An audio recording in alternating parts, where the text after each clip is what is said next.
countrymen and our sisters and brothers at home have been doing their best in the circumstances.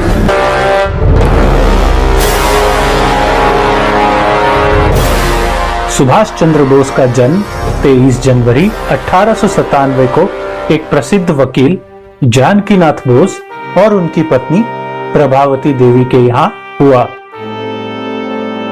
Subhash Chandra Bose का राष्ट्रवादी स्वभाव पहली बार कलकत्ता के presidency college में सामने आया जब भारत विरोधी बातें करने वाले प्रोफेसर ओटेन पर हमला करने के लिए उनको उकसाया गया। 1930 के मध्य दशक के दौरान बोस ने यूरोप की यात्रा की, जहां उन्होंने मुसोलिनी सहित अन्य भारतीय छात्र और यूरोपीय राजनेताओं से मुलाकात की। उन्होंने पार्टी संगठन को बनते देखा और साम्यवाद और फासीवाद को सामने से देखा।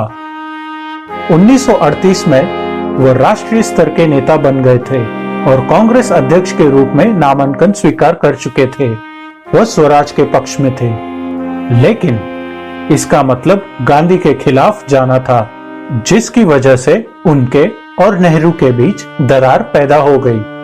द्वितीय विश्व युद्ध के समय वाइसरॉय लॉर्ड लिनलिथगो ने कांग्रेस से राय लिए बिना ही भारत की ओर से युद्ध की घोषणा कर दी। इस फैसले के विरोध में चले सिविल डिसोबीडियंस के अभियान में बोस शामिल रहे। कलकत्ता में बोस ने बड़े पैमाने पर विरोध प्रदर्शन आयोजित किए। डलहौजी स्क्वायर में कोने पर खड़े होलवेल स्मारक को हटाने के लिए उन्होंने लोगों को प्रोत्साहित किया। बोस को जेल में डाल दिया गया, लेकिन उनकी 7 दिनों की भूख हड़ताल के बाद उन्हें रिहा कर दिया गया। उनकी रिहाई के बाद सीआईडी ने कलकत्ता में बोस के घर पर नजर रखी। बोस ने अपने भतीजे सिसिर के बोस की मदद से भागने की योजना बनाई। रातों रात दाढ़ी बढ़ाकर पठान के हुलिये में एक कार में निकल गए। बोस अफगानिस्तान और सोवियत संघ के रास्ते जर्मनी निकल गए।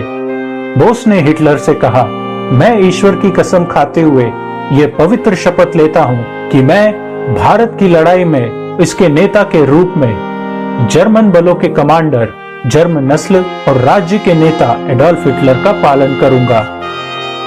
लेकिन जब जर्मन सेना पीछे हट रही थी तो सारा खेल बिगड़ गया।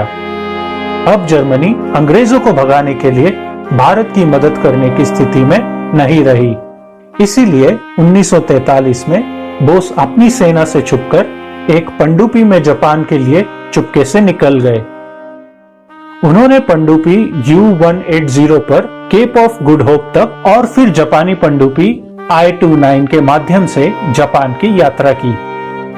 यह द्वितीय विश्व युद्ध में एक ऐसा अकेला मामला था जहां 2 अलग अलग नौसेनाओं की 2 पनडुब्बियों के बीच एक नागरिक यानी कि सिविलियन को ट्रांसफर किया गया।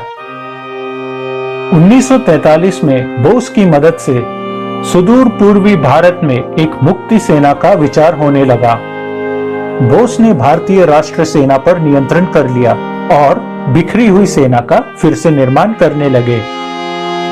दक्षिण पूर्व एशियाई के प्रवासी भारतीयों ने बड़े पैमाने पर उनका समर्थन किया। 4 जुलाई 1944 को बर्मा में भारतीयों की रैली में भारतीय राष्ट्रीय सेना के एक महान भाषण में बोस का सबसे प्रसिद्ध वाक्य था, तुम मुझे खून दो, मैं तुम्हें आजादी दूंगा। इसमें उन्होंने भारत के लोगों से ब्रिटिश राज के खिलाफ उनकी लड़ाई में शामिल होने का आग्रह किया। INA का पहला लक्ष्य मणिपुर के पूर्वी भारतीय सीमाओं के प्रति जापानी जोर में था। INA और जापान ने 1942 में अंडमान और निकोबार द्वीप समूह पर भी कब्जा कर लिया।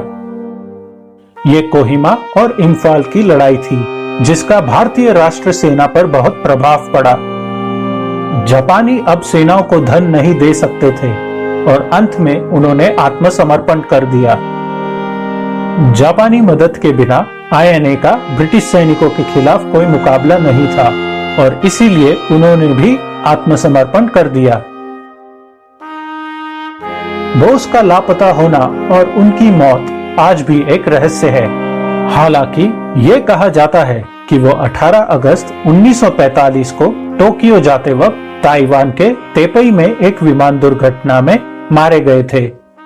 इंपीरियल जापानी एयरफोर्स बॉम्बर जिस पर वो यात्रा कर रहे थे, उसके इंजन में परेशानी थी और क्रैश में बोस बुरी तरह से जल गए थे। उसके कुछ घंटों बाद ही एक स्थानीय अस्पताल में उनकी मृत्यु हो गई।